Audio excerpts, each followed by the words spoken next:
17 years of mortgage payments, school lunches, and silence, and all it took was a sandwich to end a marriage. My name is Cliff Froman. I lived in Wyndham Crest Drive in Alpharetta, Georgia. Good neighborhood, great schools. I drove a 2019 Honda Pilot, nothing flashy, reliable, got the kids where they needed to go without complaint, which, now that I think about it, described me pretty well too. I worked downtown at a municipal contracting firm off Haynesbridge Road, project management for city infrastructure, county water systems, road rehabilitation contracts. Not glamorous, perfectly stable, government pension, premium family health coverage, home by 5:30 every evening. I chose it deliberately, but we'll get to that. My wife Nancy drove a leased 2023 Mercedes GLE 450, white, panoramic roof, the kind of car that announces itself before it parks. We were not the same kind of people anymore. I just hadn't admitted it yet. When Nancy and I met, she was 29 and absolutely drowning. Over $100,000 in predatory student loans, the kind that compounds faster than you can breathe. She couldn't qualify for an apartment in her own name. Debt collectors called before her alarm went off in the morning. She was brilliant, driven, and completely trapped. I was 32, pulling serious weight as a senior solutions architect at a major cloud infrastructure firm in Midtown Atlanta. The hours were brutal, 70 a week, easy, but my stock options had been quietly compounding for years, and I knew exactly what they were worth. I made a decision. Liquidated everything. One wire transfer. I handed her the zero balance confirmation at our wedding reception, folded inside a card. No speech, no audience. Just the two of us for 30 seconds near the coat closet at the venue on Old Milton Parkway. She read the number, looked up at me, and cried like I have never seen another human being cry before or since. "You didn't have to do that," she whispered. "I know," I said. That was the last time Nancy Froman cried in a way that made me feel like a good man. About 8 months after the wedding, my division got cut in a tech restructuring. Not unusual. Atlanta's tech sector hiccups like that every few years. What made the timing complicated was that we were already under contract on the Wyndham Crest house. The bank restructured the deal. Mortgage approval, deed, everything. Solely in my name. My credit score, my remaining liquid assets, my signature. Nancy sat across from me at our kitchen table with the pen in her hand and tears running down her face. "You're saving us again," she said. "We're saving us," I told her. "Sign the paper." She signed. We moved in 3 weeks later. A year after that, when she got her first real recruiting position. Junior corporate recruiter at a tech firm in Sandy Springs, $52,000 a year.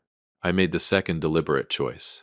Instead of chasing another high-octane corporate role, I took the municipal job. Stable hours, present father, home for dinner.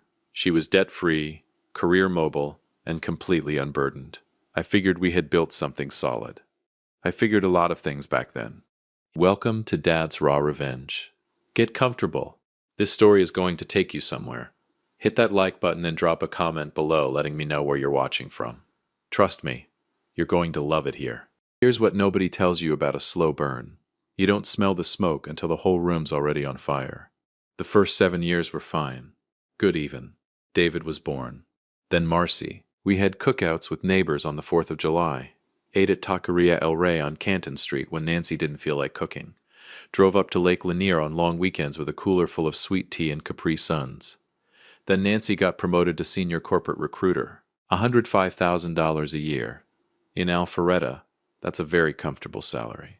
Unless you start spending it like you've got a trust fund behind it. It started with the Mercedes. Then the grocery hauls from Whole Foods on North Point Parkway. $70 olive oils, imported cheeses, the kind of sparkling water that comes in a glass bottle for $8. Then the weekend trips with her girlfriends to Savannah, Charleston, Scottsdale. Instagram stories from rooftop restaurants with captions like, "She works hard for this." She absolutely did. I just also happened to be the reason she had no overhead. See, my entire municipal paycheck, every dollar, was already committed before I ever saw it. $3,200 a month on the mortgage. $6,200 in semi-annual property taxes, HOA fees, homeowners insurance, the premium family health plan that covered all four of us without a gap. Her $6,000 a month take-home? Pure discretionary. Every cent. She was living like a millionaire because I was quietly functioning as her entire financial infrastructure. She just stopped noticing. Or maybe she stopped caring. I'm still not sure which is worse. The separate bank accounts came about 3 years into her promotion. I just think financial independence is important, she told me, one evening while loading the dishwasher. For a modern woman, it's not personal. Sure it's not. I agreed, because that's what I did. I kept the peace, kept the house running, and told myself she was just going through a phase. What I didn't anticipate was what the separation would expose. Once our finances were split on paper, the math became impossible to ignore. I had nothing left at the end of the month. Not because I was irresponsible, because I was carrying everything. And she had everything left because she was carrying nothing. But it was a Sunday dinner about 2 years ago that first made my stomach drop. Her mother, Sandra, retired schoolteacher from Smyrna with a sharp tongue and sharper opinions, was visiting for the weekend. Nancy's sister Ashley was there too. We'd ordered Nashville hot chicken from a place on Roswell Road. I was getting plates down from the cabinet when Nancy said it. Didn't even lower her voice. Must be nice to have a cozy little 9 to 5 where you don't have to think. Must be nice to let your wife carry the heavy financial lifting for the family. Her mother laughed into her napkin. Ashley looked at the ceiling. I set the plates down, sat at the table, passed the bread. I thought about the wire transfer, about the deed, about the zero balance receipt folded inside a card at a wedding venue on Old Milton Parkway. I thought about all of it, and I passed the bread. That was the night I started to understand what I had actually built. But the kids, that's the part that still catches me sideways when I let myself think about it. David is 16, tall, fast, obsessed with baseball the way only a Georgia kid can be.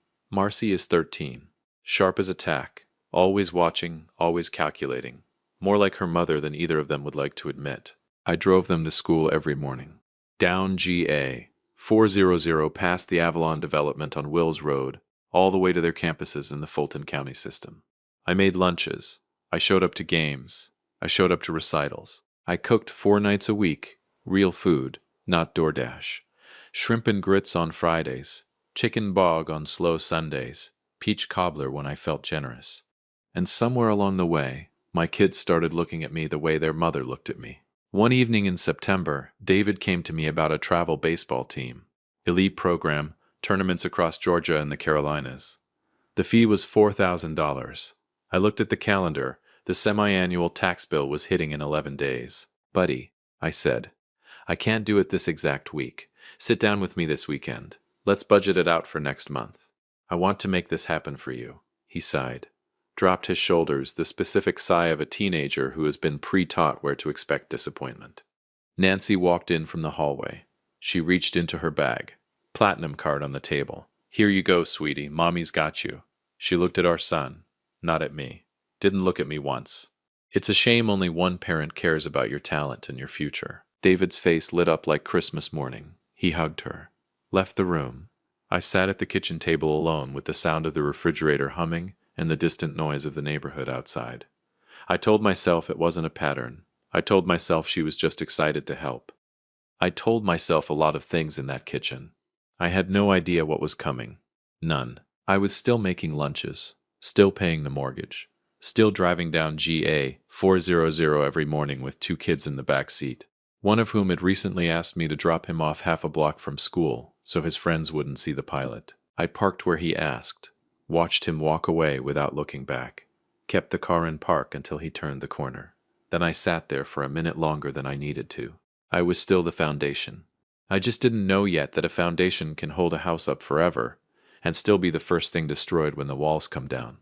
That part was coming. Sooner than I thought. They say the straw that breaks the camel's back is never really about the straw. It's about every single bale of hay that came before it. It was a Wednesday in November. Nothing special about it. No anniversary. No argument simmering from the night before. Just a regular, gray, nothing Wednesday in Alpharetta. The kind of day that ends before you remember it started. I'd spent 8 hours managing a county water main rehabilitation project off Webb Bridge Road. Spreadsheets, subcontractor calls, a site inspection in the cold that ran 40 minutes longer than it should have. My back hurt.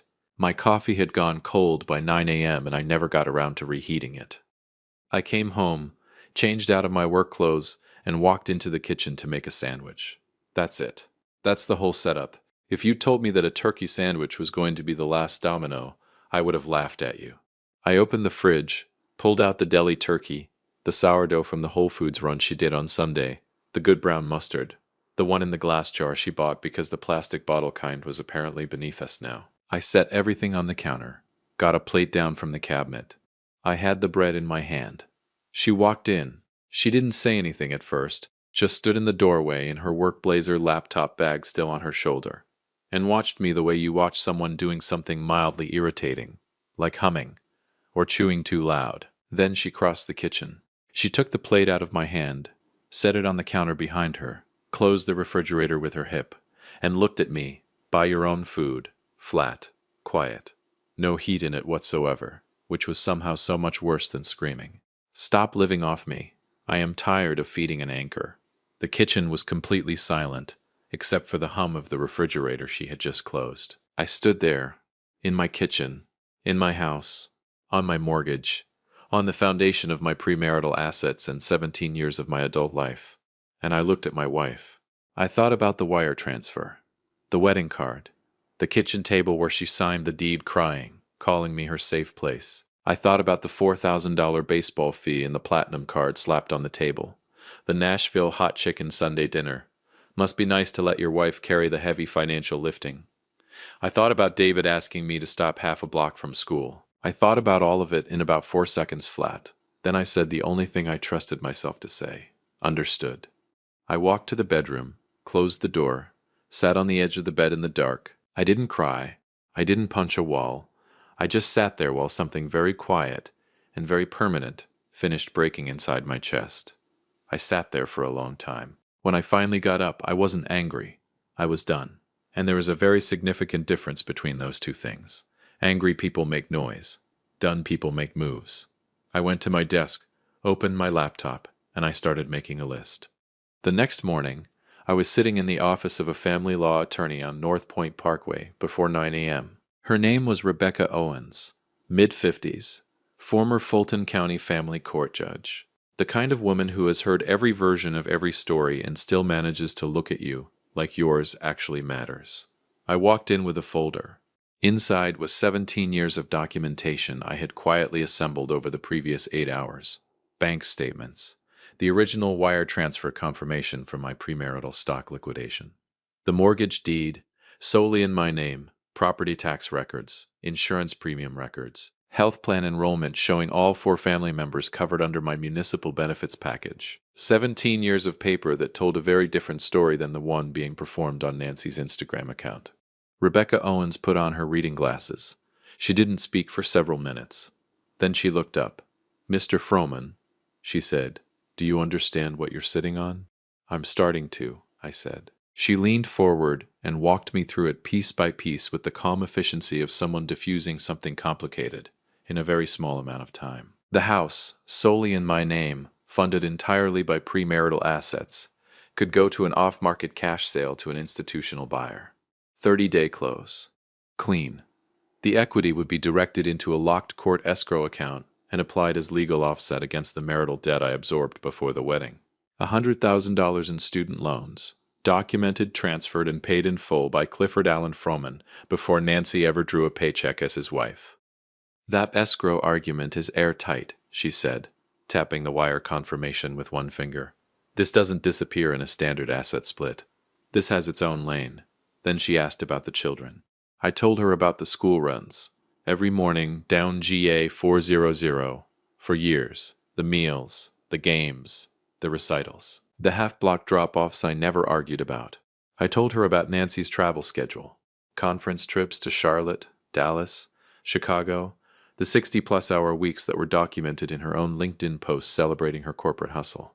Rebecca made a note. "With your schedule versus hers, sole physical custody is very arguable," she said, especially given documented primary caregiver history. Then she pulled out a calculator. She entered Nancy's gross annual income, entered mine, ran the state of Georgia's child support formula, added the alimony calculation on top. She turned the screen toward me. I looked at the number. I kept my face completely neutral. Inside, I felt something shift. Not satisfaction exactly. More like the specific feeling of a long equation finally balancing. "That's what she'd owe you," Rebecca said. "Monthly, starting from court approval." "Per month," I said. Per month, she said. I nodded slowly. Closed the folder. What do you need from me? I asked. Time, she said, and patience. Can you keep your behavior at home completely unchanged for the next several weeks? I've been doing that for 7 years, I said. A few more weeks won't be a problem. She almost smiled. Then let's get to work. If you have been listening for a while, drop your thoughts in the comments. Hit the like button while you're at it, and be sure you're subscribed. Here's what nobody tells you about executing a plan like this. The hardest part isn't the legal strategy. The attorneys handle the legal strategy. The hardest part is going home every single night and acting like nothing has changed. And I did it. For 5 weeks I did it without a crack. I drove David and Marcy to school every morning. Down GA 400, past the Avalon. Same route, same playlist David always hijacked to play whatever he was into that week. I made dinner 4 nights out of 7. I paid the mortgage. I kept the family health insurance active. I attended every function I was invited to, and showed up to a few I wasn't. Marcy had a winter choral showcase at her school in Johns Creek, the 2nd week of November. I took a half day, arrived early, found a seat in the 3rd row, which I later realized was too close when she spotted me from the risers and gave me the look, the one that said, "Dad, please blend into the wall." So I moved back 4 rows without being asked. She sang beautifully. I clapped louder than anyone around me. Afterwards, she found me by the exit doors. Her friends were nearby, doing the teenage orbit thing, pretending not to watch. "You didn't have to come," she said. "I know," I said. "You were great. Thanks," she said. Then she went back to her friends. I drove home on GA 400 in the dark and told myself she'd understand one day. I told myself that enough times it almost worked. David's travel baseball team had a tournament the last weekend of November, down at a complex in McDonough. I drove 40 minutes south, in the Saturday cold, sat in aluminum bleachers with a gas station coffee, and watched my son play the best game I had seen him play all season. He went 2 for 3, made a diving stop at third that had the entire dugout on their feet. I stood up, spilled half my coffee, didn't care. On the drive home, David was in the passenger seat with his earbuds in, texting. About 15 minutes into the ride, he took one earbud out. "Mom's gonna post the highlights," he said. "She wasn't there," I said. "Coach recorded it. She always posts when they record." He put the earbud back in. I watched the highway. Georgia pines sliding past in the dark on both sides of I-75. I said nothing. Because what was there to say? Your mother is going to take credit for a game she watched on a phone screen, while your father smelled like bleacher rust and gas station coffee for 4 hours. I kept driving. Meanwhile, things were moving precisely on the legal side. By the 3rd week of November, Rebecca had secured an emergency pre-filing motion. Because I was running a structural deficit keeping our heads above water, while Nancy hoarded discretionary cash, the court quietly greenlit a conditional off-market sale authorization to a real estate investment group. The cash buyer was locked in, the closing escrow was established, and the petition was signed. The trap was set, sitting in Rebecca Owens's office on North Point Parkway, waiting for my signal. I found an apartment the last week of November, a clean 3-bedroom on Kimball Bridge Road, same school district, same morning commute route, nothing disrupted for the kids in terms of their daily life. Good natural light. Quiet complex. I put down the deposit on a Tuesday. That evening, while Nancy was on a work call upstairs, I packed the first bag. Methodically. Quietly. The things that were mine before any of this started. Documents, personal items, the things that had my name on them. I staged everything in the hall closet behind the winter coats. Standing in that closet with a duffel bag full of my own life, I felt something I hadn't expected. Not sadness, not rage. Relief. The specific, exhausted relief of a man who has finally stopped waiting for someone to remember who he is. Now. Nancy's birthday was December 14th. She had organized the party herself. 20 relatives, catered spread, the whole production. Her mother Sandra was flying in from Smyrna. Her sister Ashley was coming up from Macon. Aunts, uncles, cousins, the full assembly, gathered to celebrate her latest corporate milestone, layered right on top of the birthday. She mentioned it to me twice in passing, both times while looking at her phone. I listened. I nodded. I told her it sounded like a great time. She didn't notice that I meant it for completely different reasons. I had one thing left to prepare. I found a gift box, large, heavy, quality presentation, deep burgundy paper, wide white ribbon. The kind of packaging that signals real thought went into what's inside. What was inside was a legal binder 3 inches thick. I wrapped it myself at the kitchen table on a Sunday afternoon while Nancy was at North Point Mall with Ashley. I creased every fold. I tied the bow twice until it sat right. I set it on the closet shelf above my bags and looked at it for a moment. Happy birthday, Nancy. I want you to understand something before we get to December 14th. I did not do what I did because I was angry. I was over being angry. I did it because a woman stood in my kitchen, the kitchen in the house I built, and told me to stop living off her. So I decided to take her completely at her word. What happened next? You're not ready for it. But it's coming. Some people spend their whole lives waiting for justice. I scheduled mine for a Saturday afternoon in December. December 14th arrived the way all genuinely significant days do. Completely ordinary on the outside. Cold, gray Georgia morning. The kind of December sky that can't decide between clouds and sunlight and ultimately commits to neither. I was up at 6 a.m., made coffee, stood at the kitchen window in my robe looking out at the backyard, the Japanese maple Nancy planted 3 summers ago, the deck I pressure washed every spring, the HOA-approved fence I installed myself over a long July weekend while David handed me screws and asked questions about everything except what I was actually doing. I'd built a good life in this house. I just wasn't the one living it anymore. By 10 a.m., Nancy was already in full production mode. She'd hired a catering company out of Roswell, the kind that arrives in black polo shirts and sets up chafing dishes with quiet professional efficiency. The dining room table was extended to full length. Flower arrangements on the kitchen island, a custom birthday banner across the back wall that said celebrating her in gold script, which told you everything you needed to know about the energy of the afternoon. I helped move furniture when asked, carried folding chairs up from the basement, smiled at the catering crew. Normal husband at a normal party. Nobody in that house knew this was the last Saturday it would ever be mine. They started arriving around 1. Sandra came first. Nancy's mother swept through the front door in a camel coat like she was hosting the thing herself, kissed her daughter on both cheeks, and immediately began a tour of the house she'd taken 40 times before. Except this time she was narrating it to Nancy's Aunt Beverly like a real estate agent describing her own listing. 4 bedrooms, 3.5 baths. Look at these ceilings. My daughter picked out every fixture in this kitchen herself. I was standing 8 feet away when she said that. I let it go. I was good at letting things go. Had 17 years of practice. Nancy's sister Ashley arrived with her husband Tom. Good guy, Tom. The kind of man who finds the nearest other husband at a family party and sticks close for survival. He found me within 4 minutes. We stood near the kitchen doorway with our drinks and talked about the Falcons with the focused relief of 2 men who had found neutral ground. By 2 o'clock, 20 people filled the house. The noise level climbed. The catering spread was impressive. Shrimp and grits station, a full low country boil setup, peach bourbon glazed chicken that smelled incredible. Somebody had ordered a cake from a bakery in Alpharetta that did custom fondant work. It had Nancy's corporate headshot printed on top of it. A cake with your own face on it. I don't know what you say about that. I don't think you say anything. Nancy moved through the room the way she always did when the audience was right. Luminous, laughing loudly, touching people's arms when she talked. She was wearing a deep green dress. Her mother followed 3 steps behind, like a hype woman, interjecting superlatives into every conversation Nancy had. She just closed the biggest recruiting contract in the Southeast region. Did I tell you she's up for a regional VP title? That Mercedes in the driveway? She leased that herself.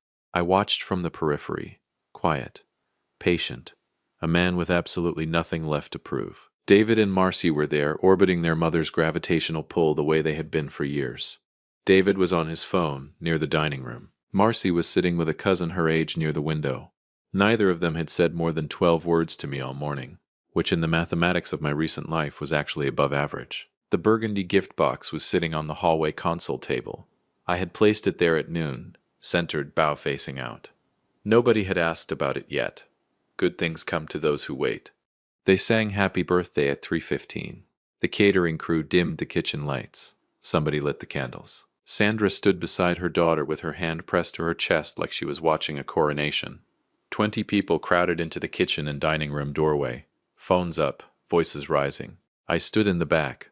I sang too, softly, Happy Birthday to you. Nancy closed her eyes while they sang, really leaned into it. The whole performance, the slight smile, the tilted chin, the hand over the heart. She had built her entire life around moments like this one, being witnessed, being celebrated, being the center of something. I thought, enjoy this part, Nancy. This is the last 30 seconds of the life you think you have. The song ended. Applause. Someone said, speech, speech. She laughed and waved it off with the practiced humility of someone who absolutely wanted to give a speech. I stepped forward. I was holding the gift box. The room noticed before she did. 20 people tracking the husband who had been invisible all afternoon suddenly moving to the center of the kitchen with a beautifully wrapped box. Tom caught my eye from across the room. Something in my expression made him lower his drink slowly. Good instincts, Tom. Nancy turned and saw the box. She looked at her sister. A smirk, small, involuntary, the kind that bypasses your brain and comes straight from years of conditioned expectation. Let's see what he scraped together. She took the box, held it for the audience a moment, set it on the kitchen island. She pulled the ribbon, she tore the paper, she lifted the lid. The room was still making small party noises. Glasses clinking, someone laughing near the back. For about 3 full seconds, Nancy just stared at what was inside, processing. The brain doing that thing where it refuses the information the eyes are clearly sending. Then the color left her face, not gradually, all at once, like someone pulled a plug. She lifted the top document with 2 fingers like it might burn her, the divorce petition. The sole custody motion. Below them, a court-ordered emergency mandate granting me exclusive possession of our assets for liquidation, alongside a signed intent to close from the cash buyers. It wasn't an eviction notice. It was a legally binding clock ticking down. And sitting right on top of that last section, circled in red ink by Rebecca Owens herself, the monthly support figure the state of Georgia had calculated based on the dramatic income disparity between Nancy Froman and her husband. $2,500 per month, payable by Nancy, starting Friday. The kitchen was absolutely silent. Then Sandra looked over her daughter's shoulder and read enough to understand. And the kitchen was not silent anymore. Are you kidding me? On her birthday? What is wrong with you? Sandra's voice climbed above all of it, sharp and practiced. The voice of a woman who had been sharpening it specifically for men like me for her entire adult life. You vindictive, pathetic little man. You would do this here? Today? In front of her family? You are a coward. You have always been a coward, and this just proves. I turned and looked directly at Sandra. Her mouth was open, ready for another round. I gave her a calm, steady look. Sandra, I said, my voice cutting right through her panic. You spent years bragging about how your daughter carried the heavy financial lifting. Well, now she gets to do it. Her first check to me is due Friday. The color left Sandra's face so fast, she had to reach out and grab the doorframe to steady herself. I turned away from her. She was completely out of ammunition. I looked at my children. David had come in from the dining room when the singing started. He was standing near the doorway, phone down, completely still, reading the atmosphere of the room the way athletes read a field, fast, instinctive, processing. Marcy was beside him. Her cousin had disappeared. She was looking at me with an expression I had never seen on her 13-year-old face before. Not embarrassment, not pity, something closer to the very first moment of understanding. I looked at both of them and I spoke. Not loudly. I didn't need loud. The room had gone quiet enough that every word landed exactly where I put it. For years you two have been taught to look at me like a loser because I didn't buy your love with flashy toys. What your mother never told you is that before you were born, I emptied my entire life savings to pay off $100,000 of her debt, so she could even have the career she's being celebrated for today. I intentionally chose a stable job with lower pay so I could be the parent who actually raised you, the one who cooked your dinners, drove you to practice, sat in the bleachers in the cold, showed up to every single thing, including the ones where you asked me to stand in the back. Marcy made a sound, small, involuntary. David didn't move, but his jaw tightened in a way that told me the words were landing somewhere real. My salary paid the mortgage that kept this roof over your heads, every month, for 17 years, while my account ran to zero and hers ran to Whole Foods and weekend trips and a Mercedes neither of us needed. I paused, let it sit. Then I turned to Nancy. She was gripping the edge of the kitchen island. The legal binder was open in front of her. She was not crying. She was past crying. She had arrived somewhere beyond it, that hollow, exposed place where there is nothing left to perform for. Weeks ago, right here in this kitchen, you took a plate out of my hands and told me to stop living off you. You told me to buy my own food, stop utilizing what was yours. Short pause. So I did. I took my name off your life. I sold my house. Because it was my house, Nancy. It was always my house. And the equity is locked in court escrow to settle the debt you walked into this marriage with. The debt I cleared so you could have the career you just spent an hour letting your mother brag about. Since your income is so dramatically higher than mine, the family court judge ran the numbers and ordered you to pay me $2,500 a month in combined support, starting this Friday. Since I have primary custody, the children are leaving with me right now. The court has ordered the immediate listing and transition of this property. The luxury ride is over, Nancy. You have until the end of the week to pack whatever fits in your car before the locks are changed. I looked at her one final time. Happy birthday, Nancy. I walked down the hallway. My 2 bags were in the closet exactly where I'd left them. Packed, zipped, ready. I pulled them out, set them by the front door, and put on my coat. The house behind me was a specific kind of chaos. Sandra's voice. Someone crying. Hushed, urgent conversations breaking out in every corner of the room like small fires. The catering crew had gone completely still near the chafing dishes, professional enough not to move, human enough to stare. I stood at the front door and waited. 15 seconds. 30. Then I heard footsteps. David came around the corner first, backpack on one shoulder. He didn't say anything. He looked at me, then at the door, then back at me, and he walked to my side and stood there. Marcy came around the corner 12 seconds later.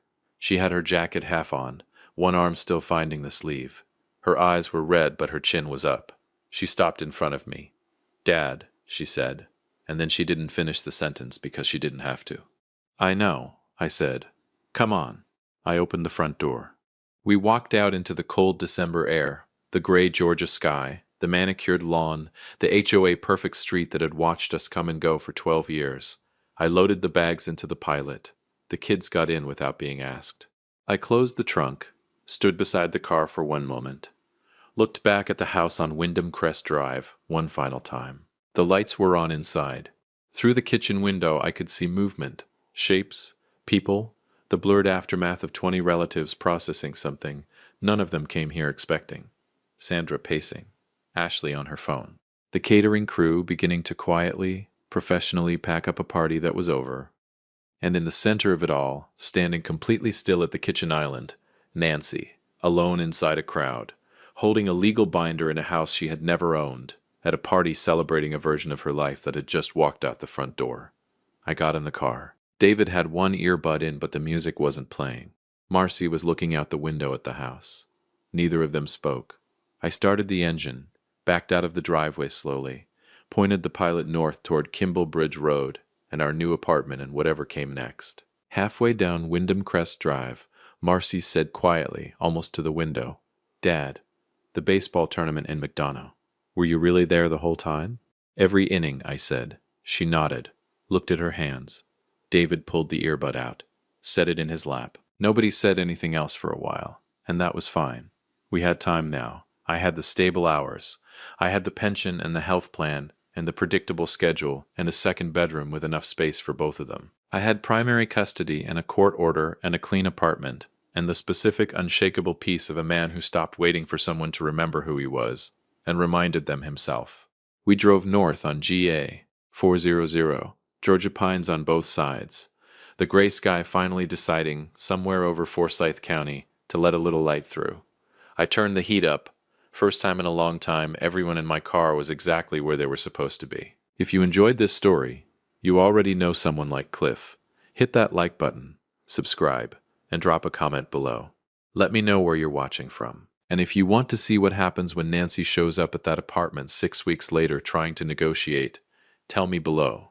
I will see you in the next one.